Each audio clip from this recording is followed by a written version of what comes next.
You are listening to the Pro-Black Perspective on KWAZ Radio.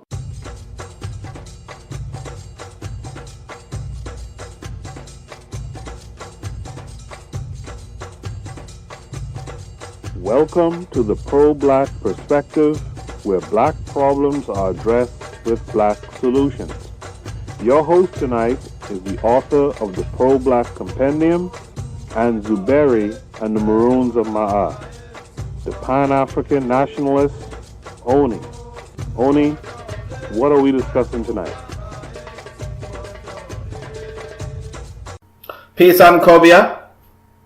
Today we ask one of the most important questions that we can ask, which is, how can we honor our esteemed ancestors, particularly on this day, Marcus Garvey?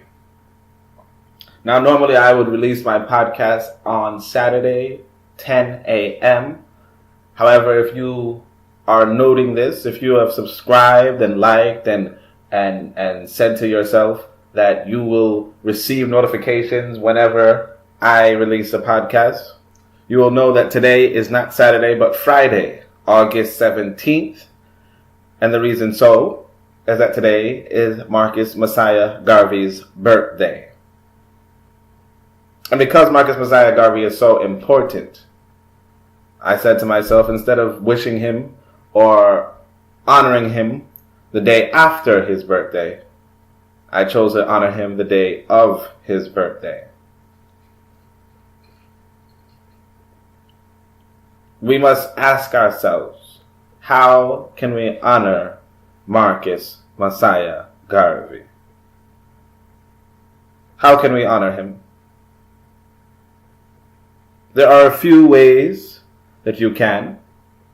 First and foremost, I want to explain that I am working on another book.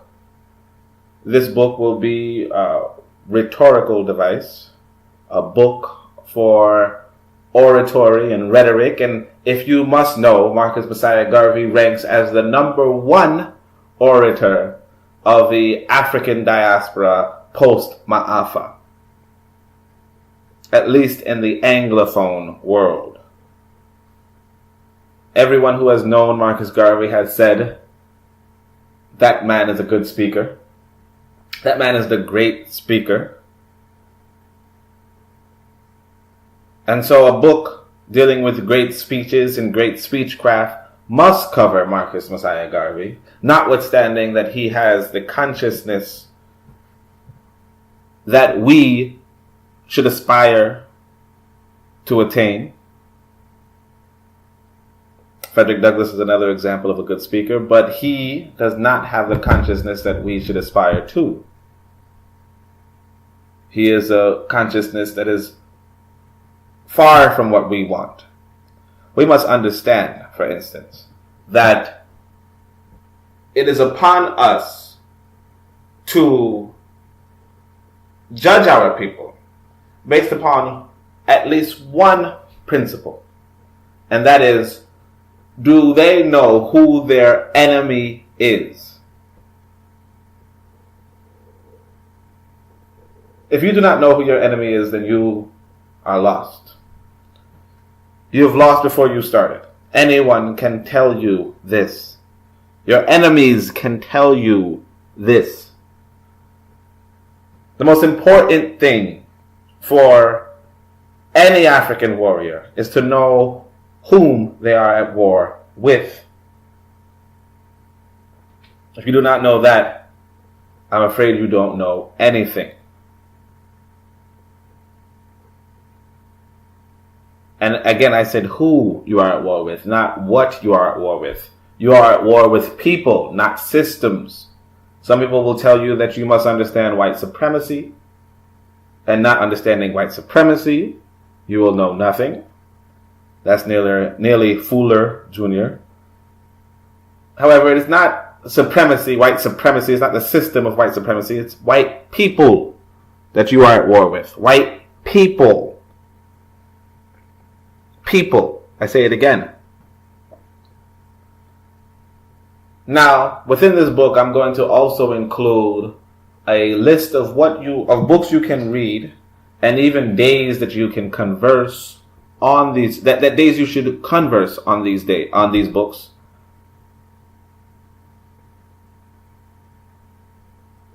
And 4 of those books, 4 of the 12 books, because it's going to be a monthly thing, actually 13 books, because we're going to go by a 30-day cycle, i.e. 12 times 30, 360, then extra 5 or 6 days, depending upon whether it's a leap year. But 30 days to read a book, and of those 30 days, every 5 days you can hold a conversation on those books, and I could even tell you what chapters to read, perhaps. I'm thinking about that, considering it. But of those 13 books, 4 of them are very important when it comes to this quest of ours to honor our esteemed ancestor. The first book, of course, one of the books, of course, is Philosophies and Opinions of Marcus Garvey. You should be reading that every year. Another book, of course, would be Message to the People, another one by Marcus Garvey, and that one, too, you should be reading every year. A different month, but every year, no less. Another one, of course, would be Race First by Tony Martin. Read that one every year as well. And last but not least is Carlos A. Cook's Reader. Read that one every year as well. For those of you who do not know, you can get the Carlos A. Cook's Reader from me directly as an ebook. And the reason why I say Carlos A. Cook's in the subject of Marcus Garvey is because Carlos A. Cook's was Marcus Garvey's most esteemed protege. And of course, Carlos A. Cook's is the model for how you would honor Marcus Garvey. He was well underway, well progressed in creating a Marcus Garvey building in Harlem. And it was going to be a center for political activity all over the world. For African emigration, for African restoration, for African redemption. It was going to be that building. Of course, the city of New York was very opposed to this project. And after Carlos A. Cook's passed and became an esteemed ancestor himself, this project could not have went through. However, Carlos A. Cook's is definitely a model for honoring, and you will see how we can bring that into fore. To tell you a few more books on the list of 13, there will be, of course, there will be the Pro-Black Compendium. You should read that every year. And that one you can get from Amazon.com. And then there's Zuberi and the Maroons of Maa. You should get that book, obviously. Now, 3 other books that I'm working on, those books will be on the list as well. So this next book on speeches and rhetoric and oratory, that book will be there. I'm working on a novel, that should be there. And then, of course, I'm working on that secret book that I shouldn't really speak about. And that one, too, will be there. Read those 3 books every year. Definitely, most definitely. And, of course, there's some other books. But right now we're going to talk about honoring our ancestor, Marcus Garvey. But before then, I'm going to give you a chance to order the Carlos A. Cook's Reader. So without further ado, I want you to listen to this commercial, if you will. This description of how you can attain this book. Greetings, everyone. This is Koku from the Bitter Medicine Podcast, inviting you to tune in to the Bitter Medicine Podcast on KWAZ Radio. Peace Seeker. This is Oni from the Pro-Black Perspective, and we need power. Power will not be handed to us. we need to build power. But in order to build power, we need a power blueprint. You need to study the best blueprints available. You have Garveys. You have Wilsons. You have Williams. You have mine. Now, you'll have Cooks. Carlos A. Cooks was Garvey's best student. The greatest mind in the world from 1940 to 1966. Yes, the greatest. Yet Whitey doesn't want you to read his blueprint. Cook's blueprint isn't religious. Cook's isn't for integration. Cook's isn't for communism. Cook's isn't even for anti-blacks. Cook's blueprint is for Africa. And Cook's blueprint is the unknown blueprint that was the basis of black power as we know it today. When you say buy black, you're talking about Cooks. When you say black is beautiful, you're talking about Cooks. When you say Malcolm got something right, you're talking about Cooks. But Cook's blueprint was lost. And Whitey is hiding that blueprint behind $1,000 paywall. He's hiding solutions from you, telling you you need to take out a small loan to get the information that can liberate you. Whitey does not want you to have solutions to your problems, but you need solutions. You need power. I will give you the Carlos A. Cooks Reader, valued over $1,000 at a 98% discount, $15. Send $15 to cash.me/$ABSONI with the subject Carlos and your email address, and I'll send you the ebook. We need power. You need blueprints. Start building today. You are listening to the Pro-Black Perspective on KWAZ Radio. Now, initially, I was going to play for you all a Marcus Garvey speech and then tell you how I would repeat it in this next book. Marcus Garvey, like I said, was one of the greatest speakers. Was the greatest speaker of the Anglophone world in the African diaspora post-Ma'afa. At the time of Marcus Garvey's ascent, you must understand this, that there were only two nations, two free nations, or two African nations in Africa. One of them, Liberia, of course, was a puppet nation of the United States. The other one was Ethiopia. And that, like I said, or like you would know, was ruled by eventually was ruled by, let's say, someone who wasn't loyal to our race. And you can read more about that, more insight on that from the Carlos A. Cooks Reader. So don't neglect to pick that up. But originally I was going to play for you this short speech and let you see how good a speaker this man was. How captivating, how enthralling, how engaging. But I realized too that there's something else that I must do. There's something else I have to talk about. So I'm going to only play a piece of this speech. Only a piece of the speech and show you and really sink into you how we can honor Marcus Garvey. But before I play that piece, I want to speak about my childhood. And not too much, so don't worry about that.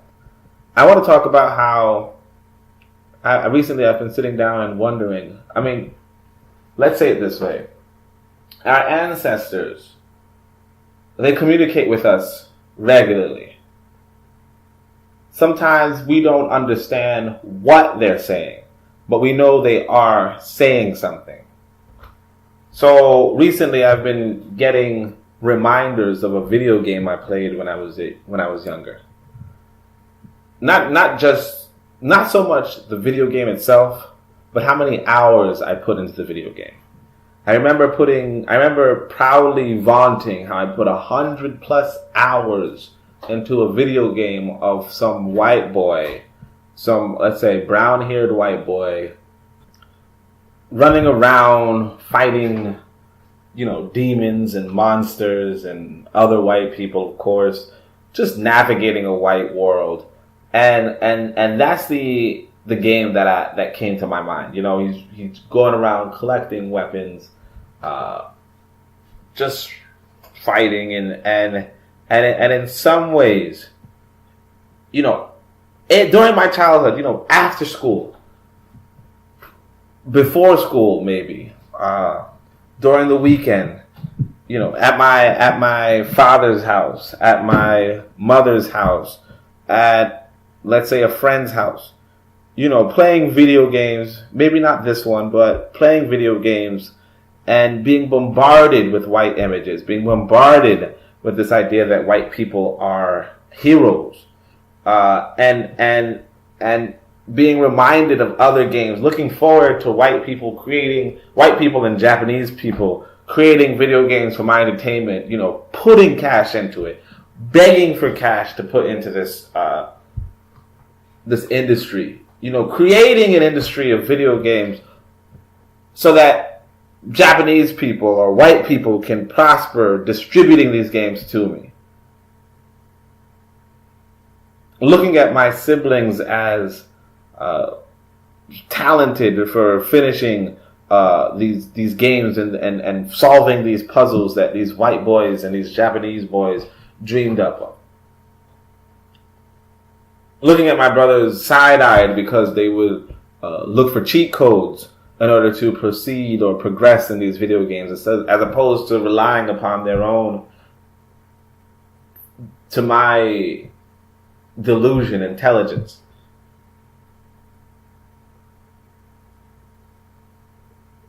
I still remember lines from some of these games. There was this one white boy who, for all I know, he could have been modeled after James Brown. I don't know. But here I am looking at him, and I remember his introduction where he says, where someone asks, "Who are you?" And he says, "Well, I'm the leading man." And thinking as a child, thinking as a young person, I say, "Man, that's some debonair. That's a good guy. That's something that I want to aspire to." And of course, this is back in my activist stage, if you will. This is back in my confusion. But that's the kind of thing that we were bombarded with. That's the thing that we unwittingly, that we didn't know about. Or even another video game. And some of you will know this. There's a blonde-haired boy chasing after a white-haired boy. And they're sword fighters, And we would identify ourselves with a black character who had a arm that was maybe a machine gun or something. For whatever reason, And we would identify ourselves with this. But one of the things that I remember from this game was they had a gun called the Peacemaker.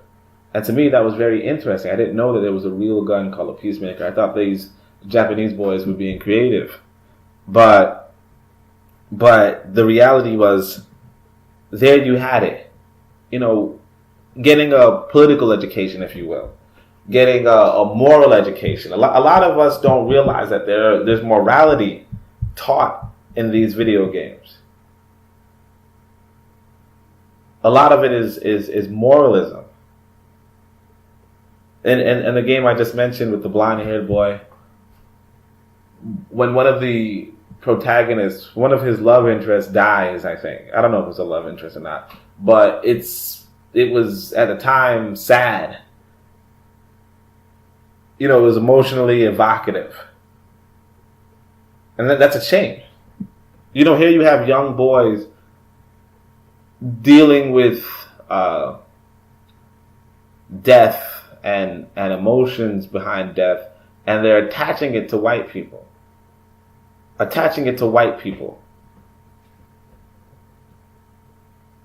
white woman, no less, with green eyes. and brown hair. And you're feeling for this blonde boy. I don't know what color his eyes were, but this blonde boy.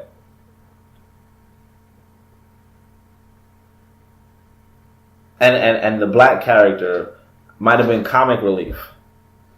But you still identified with him. Or he might have been the quote unquote badass. I don't remember. I didn't really play the game. But I remember watching my siblings, connecting with my siblings on that level of video games. In a white world. There's somebody on Reddit, in fact, who would tell me sometimes, man, I look at these Asian women, man. Ooh, child, I wish I could get me one of these Asian women. And it's like, what is wrong with you? Like normal. The trouble is this: when you get into a lot of times media can impact how you look at the world. When I was younger, I looked at, the world was telling me Halle Berry was beautiful. Today I could look at her and say, I don't see it. Even when she was younger, I can't see it. She don't have the complexion, she don't have the hair texture. And of course these Wazungu definitely don't have the hair texture or the complexion. And with Halle Berry, I'm going back, she doesn't have the body type. And these Wazungu, not even looking for that. Not even looking at them. Not even looking at them. But here you have, black people who, the thing is that right there is abnormal. It's not the normal view. If you're in the pro-black circle, you're not looking at these people in any sort of sexually evocative way. Or you're looking at them and you're saying to yourself, there's something off about them. They disgust me. Their complexion disgusts me.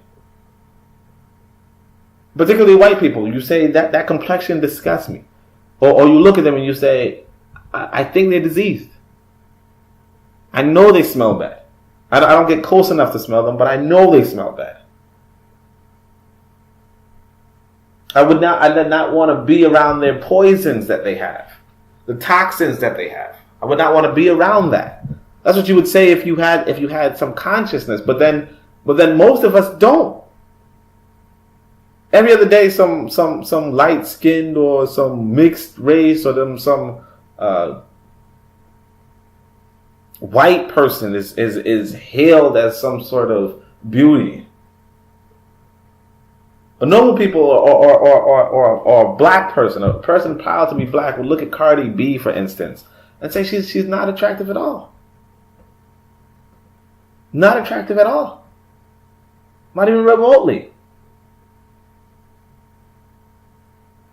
But then you realize that you have our people. We would look at someone like Cardi B and be like, "Dang, that's the goal." And it doesn't make any sense to me.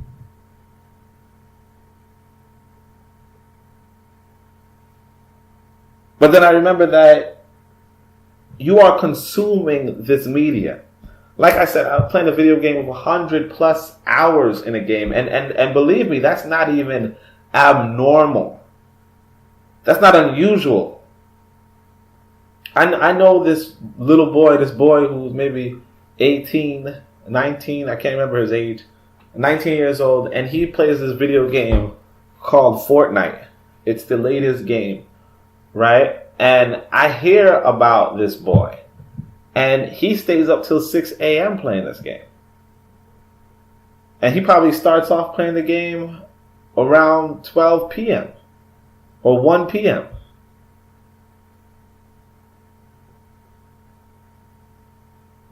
You understand what I'm telling you? Maybe from 1 p.m. till the time he gets to go to work. And he works part-time. So then he comes home from work. And then he goes and plays the video game. And the thing is, that's not unusual. If he's not reading, if he's not writing, if he's not leading, if he's not organizing, if he's not watching TV, if he's not doing any of that stuff, then yeah, he's gonna play some video games. And you shouldn't see the problem with it, because first off, you're not even reaching out to him. And if you and let's face it, like actually ask yourself, what are you reaching out to this boy with? What do you have for this boy? And I believe it's a shame that this boy would be so far gone. I don't want to say he's far gone, but so unreachable at the moment. But it is what it is. And you have to deal with that as well. Now, it's different if you were his employer. It's different if you said, hey, look, I could offer you full-time instead of part-time. Full-time, good salary. But listen, on these walls is going to be Marcus Garvey. And we're going to talk about Marcus Garvey over here, and you got to read these books. We have a company book club, and you got to participate. Every month, we're going to follow the books inside of Oni's next book. Oni said we got to read Philosophies of Opinion every year, and he said we got to read it in this so-and-so month, so we're going to read it this month. If you were his employer and you did that, sure, he could still go home and play his video games. But the thing is this, that now when he goes home and plays his video games, he's going to see them for what they are. White propaganda. White propaganda, or tools to enrich white people. He's going to see it. I look back at one of these games I used to play. I don't remember how many hours I put into this game, but I remember it was quite a bit of hours. I'm looking at this world. There's not a black person in the video game. There are more, I want to say aliens, or I want to say different species. But there's more of a different species than there are black people in the video game. I didn't even see any black people. Bunch of blonde, white people. The guy who said I'm the leading man was brown haired. Like I said, he could have been modeled after James Brown, but they didn't give you James Brown. They wouldn't. They shouldn't. They shouldn't. And you'll have black people who will tell you, we need more black people in these video games. No. You need to be the black person to make these video games. You need to be the black person who makes a game that you can invest 100 hours into and feel like you're accomplishing something.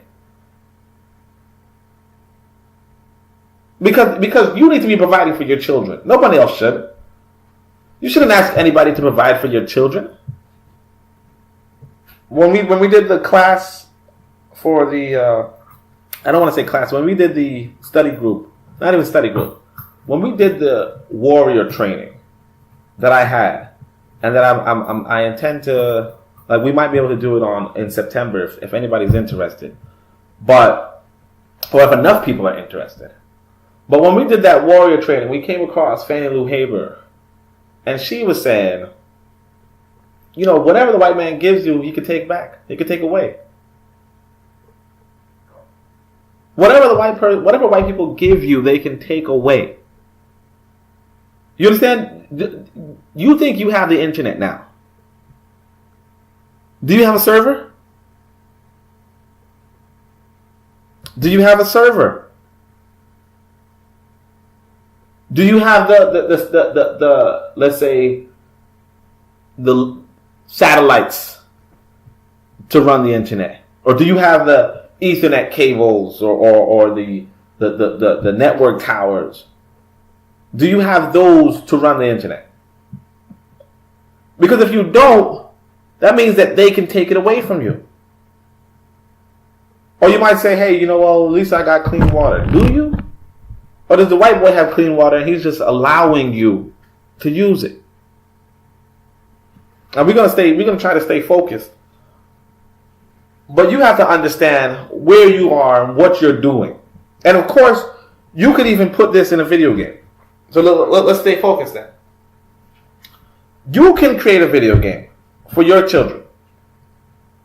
Because we're talking about honoring Marcus Garvey. Where it's set in a world where, check this storyline out, right? You could be having adventures where you go into libraries to steal the books or to read the books, whatever. You go in the library to attain knowledge. The libraries that these white boys have. And you fight the librarians and the security guards and the overseers that are in your way for your self-knowledge.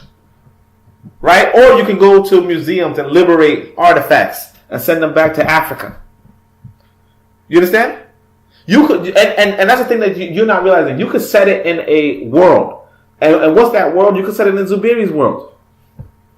See, because you probably haven't read it. Or if you have, good for you. Right? Kudos. Zuberi, in the world of Zuberi he's living in a nation.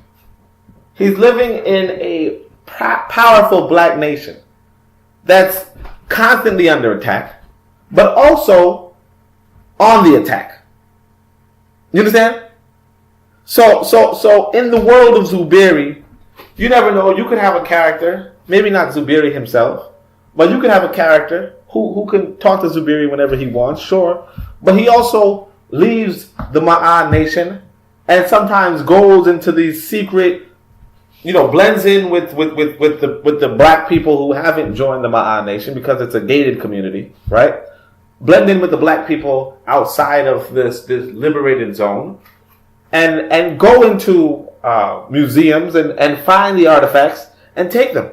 Matter of fact, that if I remember correctly, that actually happened in that movie called The Black Panther, where that was the whole adventure of the quote unquote antagonist, where he went to a museum to liberate an artifact and use its resources. Now he didn't sell it back to Africa, but he used it to get into an quote unquote, a fictional African country. But the whole idea is that right there is a quote unquote adventure. And the thing is this, that a young person playing that, if you make the characters compelling enough, if you make the writing juicy enough, if you make the battle dynamics and the battle sequences that engaging, you can have a young person engage putting 100+ hours into something that can be used to venerate African people.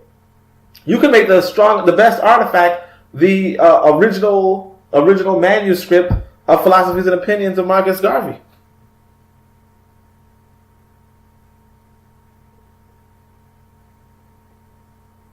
You could make the same character be told, hey, look, a village in Africa, wants the bones of Marcus Garvey. Because it's being because some white boys are researching his body, his brain, in a lab, to figure out how they can make some sort of serum to get black people no longer, rebellious. That's juicy already. And you got to go into this lab and you got to fight these people in this lab. And you could have guns, you could have swords, you could have fists. Who cares? Whatever it is, you can do that. And the thing is that I could actually program this. A lot of you don't know this. I could actually program this, but I would need the artwork. Because when I was younger, I used to play a game that was just text. That's why I know how to type fast. Because I just used to play a game that was just text. It was online and it was just text. And the thing is that I can't really program the online stuff because, like I said, you need a server. Now, if I had the money, I could get the server, and that's that. We could have an online game where our people can invest time and energy, but these are not things that individuals should be doing because these are costly.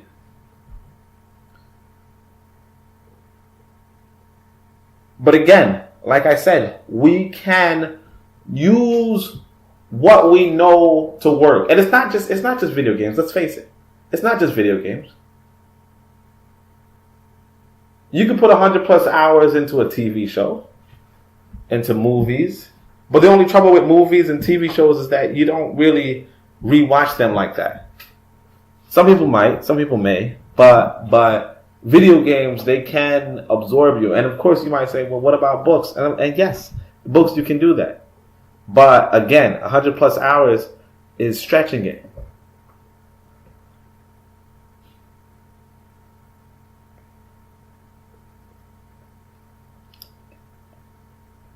This can work. This can be done.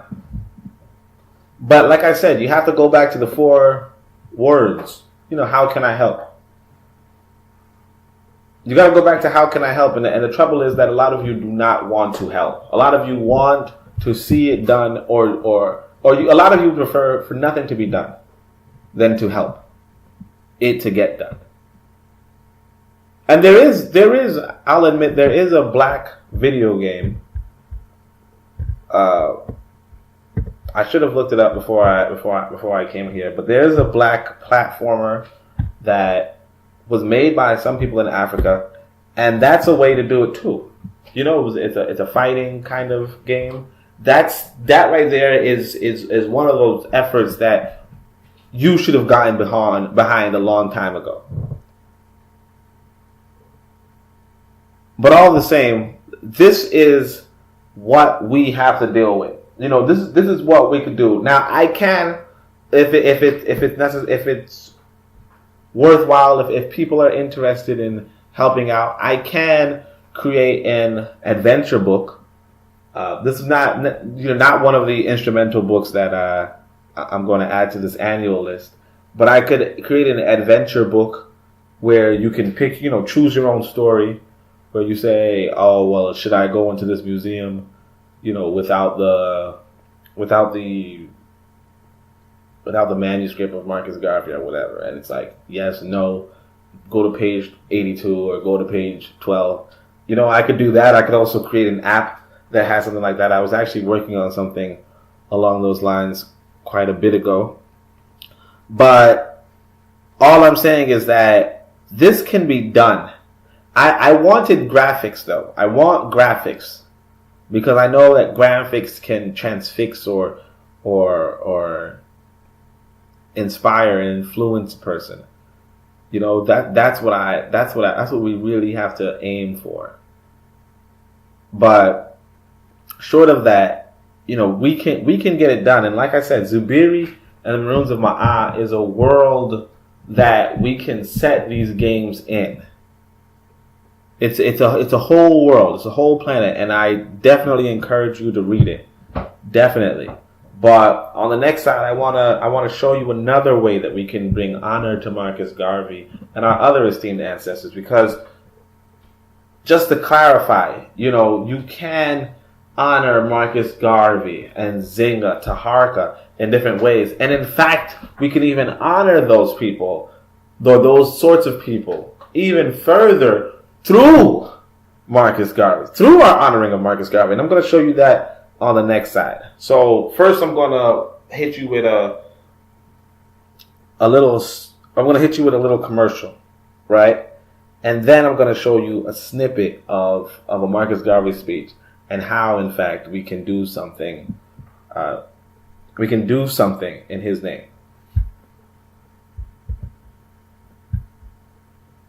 Greetings, everyone. This is Koku from the Bitter Medicine Podcast, inviting you to tune in to the Bitter Medicine Podcast on KWAZ Radio.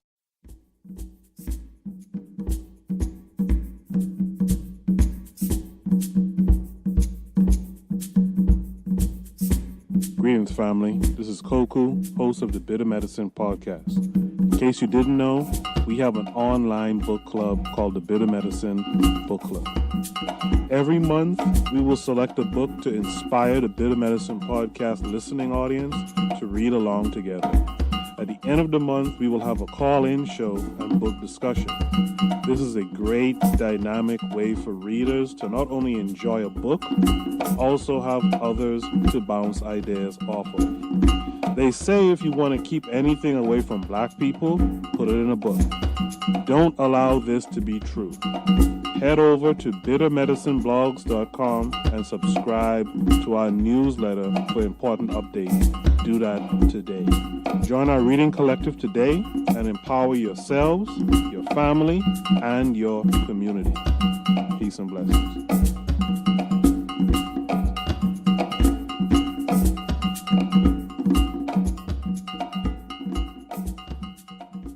You are listening to the Pro-Black Perspective on KWAZ Radio.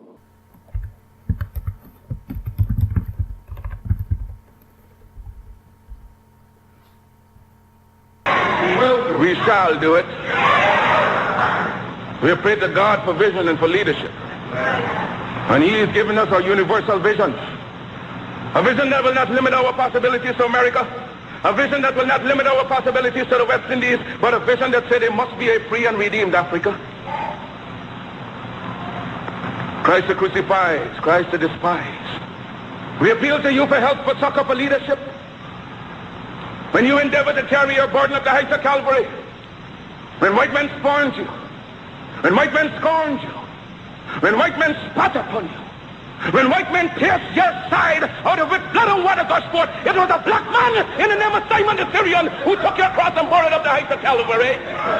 And now that we are bearing our burden as being so heavy, we just ask that you just help us on up the heights. Oh yes, the cause is grand, the cause is glory. So, you just heard Marcus Garvey speak. You just heard him, and the trouble that I have with Marcus Garvey right there is, well, first you got to notice one thing. You heard Amos Wilson the other day.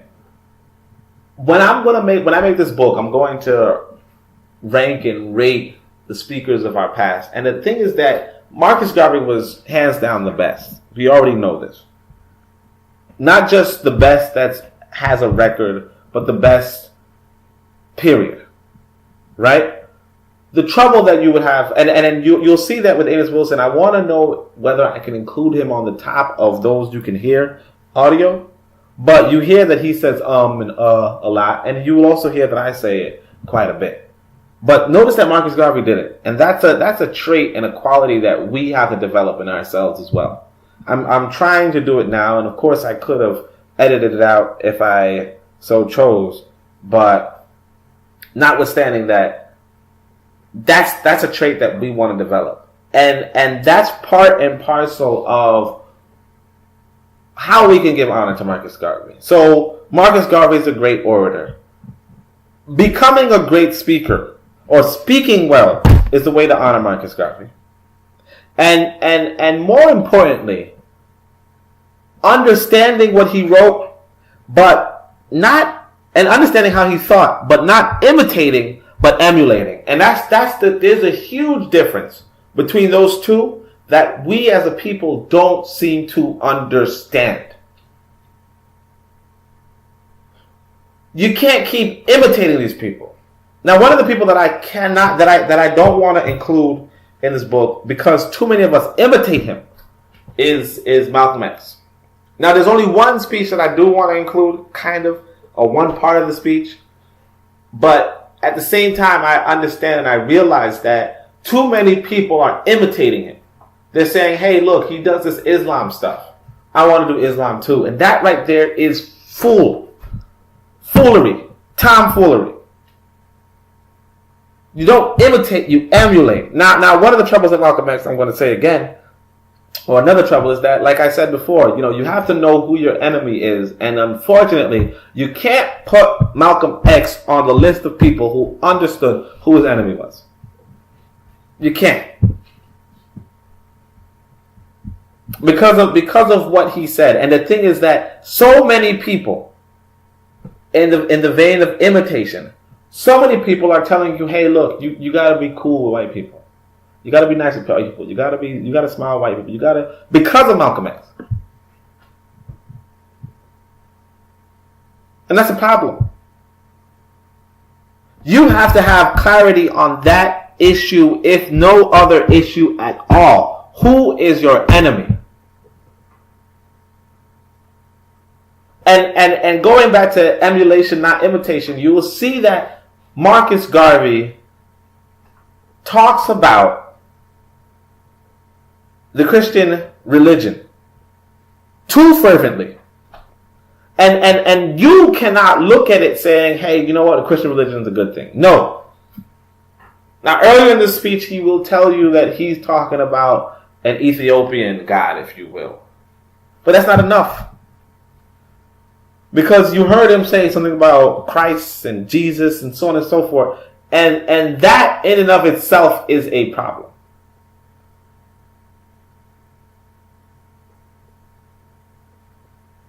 Because you can't hide that one. That's why Zungu's spiritual system.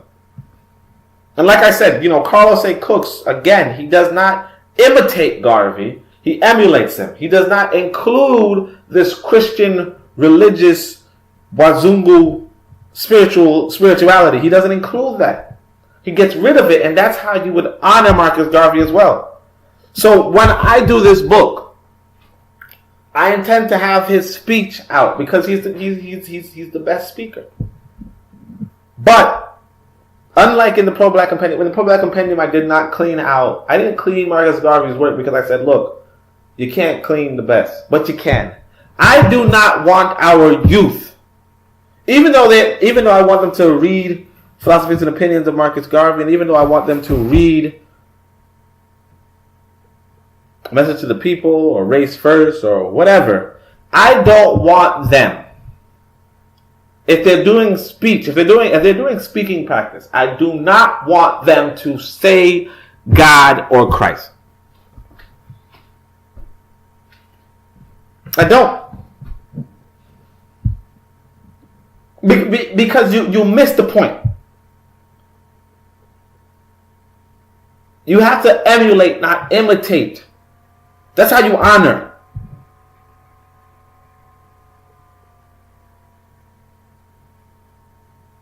You have to know the grander scheme going on, the bigger game going on. You're at war. That's what you have to understand. So I'll show you how it would sound, and this is just a rough edit of that one section that you listen to, and you can listen to the whole speech on your own time. We'll pray to Amun for vision and for leadership. And Amun has given us a universal vision. A vision that will not limit our possibilities to America. A vision that will not limit our possibilities to the West Indies. But a vision that says there must be a free and redeemed Africa. Kemet the crucified. Kemet the despised. We appeal to you to help for succor, for leadership. When you endeavor to carry our race into modernity, when Wazungu spawned you, when Wazungu scorned you, when Wazungu spat upon you, when Wazungu invaded you, out of which blood and water gushed forth, it was black men in the name of Pianke, Shabaka, and Taharka who took your hand and crushed the Wazungu in our path. And now that we are bearing our burden as being so heavy, we just ask that you help us up the heights.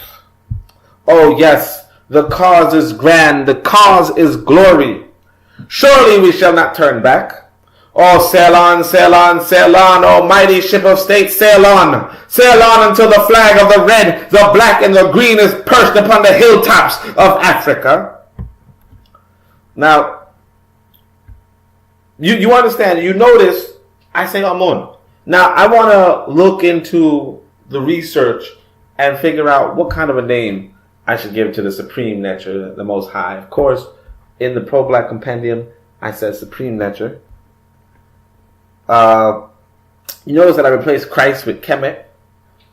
And then I told you, I said, instead of saying black man, I said black men. And maybe that's another choice that I might not necessarily make in the final edit. I might include women into that description. But the whole idea is that the essence of the good speech is still there. The essence of the good speech, but in this version, You're not talking about some fictional story. You're talking about history. You're talking about something interesting. And you're making it interesting through the intonations, through the delivery, through the voice. See, because when, and look, I'm trying not to stutter. When Marcus Garvey did his speech, he would make you want to go open a Bible and see what he's talking about. Open their Bible and see what he's talking about. That right there is no good. That right there is no good. You have to emulate, not imitate.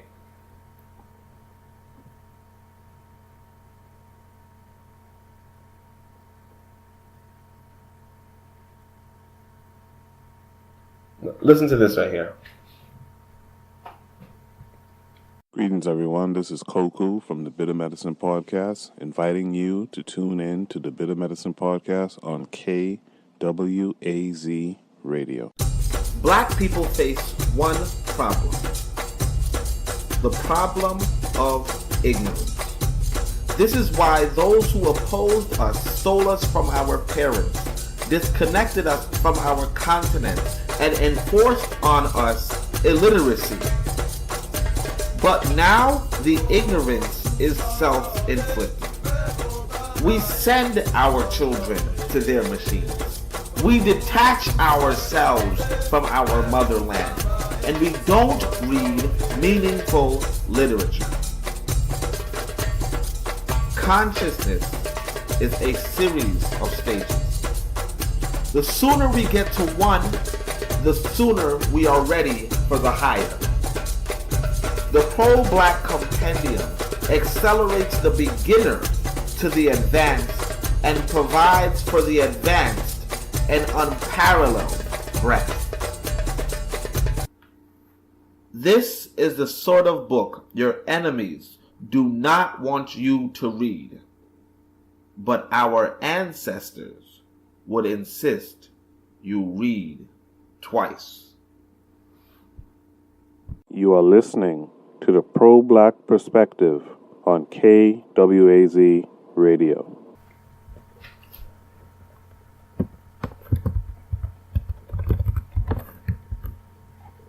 In the end, I always say that how we can honor Marcus Garvey is, first and foremost, like I told you, you can do the video game. I think video games, it looks like video games are here to stay. And you must feel ashamed about that too. Because anybody who has a computer, who had a computer from a long time ago, knows that you might have had a computer for 20 years. You might have had a computer for 20 years. And what you've produced so far hasn't really been so significant. What you produced so far hasn't been so significant. Actually, I want to tell you that there is another gaming world. If you don't want, if you're not too tempted to use Zuberi and Maroons of Maa, there is a gaming world that's open to public consumption, if you will, by this brother over at Chronicles of Harriet Tubman. No, chroniclesofharriet.com. It is the, according to the website, the very best in Afrofuturism and Black speculative fiction. So here's this brother who, and this brother is let's say a world-class martial artist, right? And he has this book, and him and another sci-fi writer have this gaming world, and I'm trying to look through it, and there you go, Kikanga. They have a gaming world called Kikanga, and it's actually right now it's a tabletop game. I bought the game book, haven't played it yet because I don't know anybody who wants to play tabletop. But that's another gaming world that you can create, video games for and video games in. And it's by African centered, brothers. So that's another gaming world that you should look into.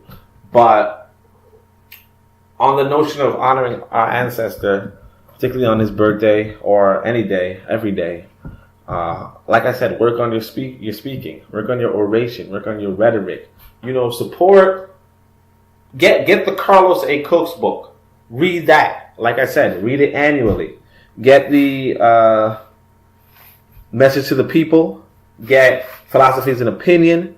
Get Race First. Read those annually. Get my books as well. Get Zuberi and the Maroons of Maa. Get the Pro-Black Compendium. Get these books. Review them. I keep telling you to review them. You're not reviewing them. Review them. Purchase them. Share them. Send them to prisoners. Send them to relatives. Send them to nephews. Send them to Africa. Send them to friends. Get this book in the hands of our people, because these are books. Remember, these are books that are also honoring our ancestors. That can open doors to more interest into our ancestral legacy. So definitely do that. Hit me up with the how can I help. Let me know how you can help. Only one person hit me up with that how can I help. You know that, right? Oh, this whole week, only one person said, you know what? How can I help? But also send a donation. Or when you order the Carlos A. Cook's book, do more than $15. But definitely, because I wanna concentrate on these books, but I also want to eat food.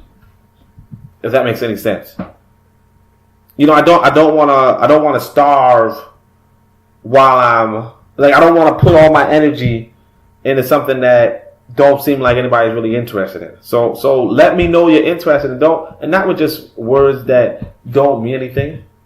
Not with just, quiet, no. Let me know. Let me know. Actions speak louder than words. Let me know. But thank you so much for listening. Thank you so much for tuning in with the question of how can we honor Marcus Garvey. I hope that I've done justice for the question.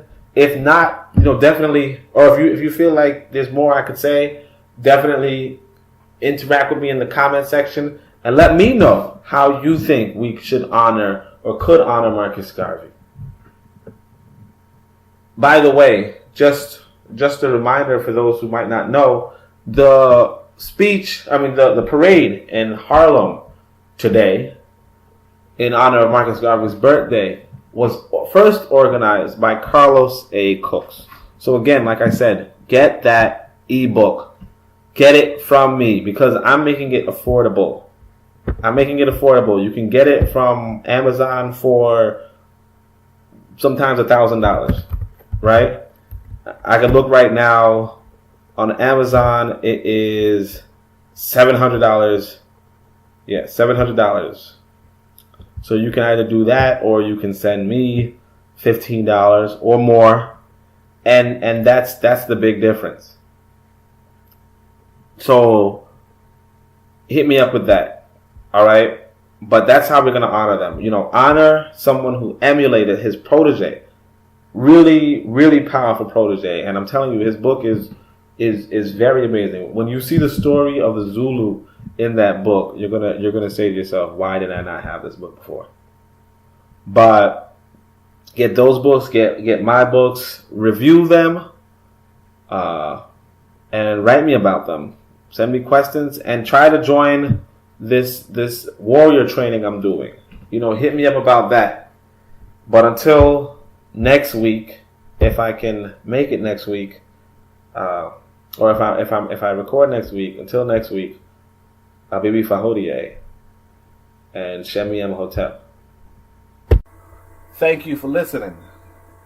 I invite you to join hands with your brothers and sisters as we recite the African affirmation together.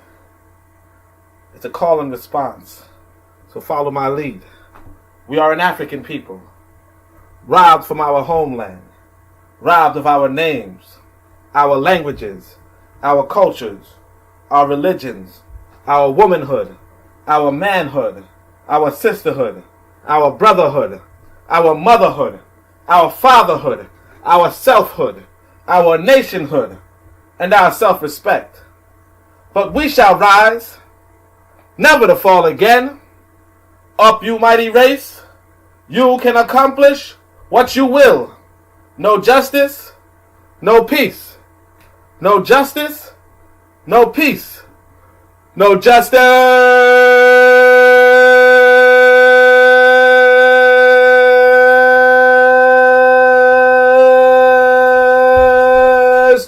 no peace.